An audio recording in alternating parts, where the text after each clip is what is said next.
أحلى ما فينا.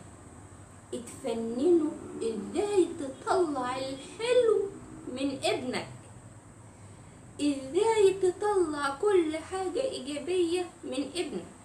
وابنك لو بنتك لو غلطوا تعلموا حاجة، ان نقدي او عتابي او لومي للسلوك الخطأ اللي حصل، ان عتابي او نقدي مش ليك، مش لشخصك، انت محبوب.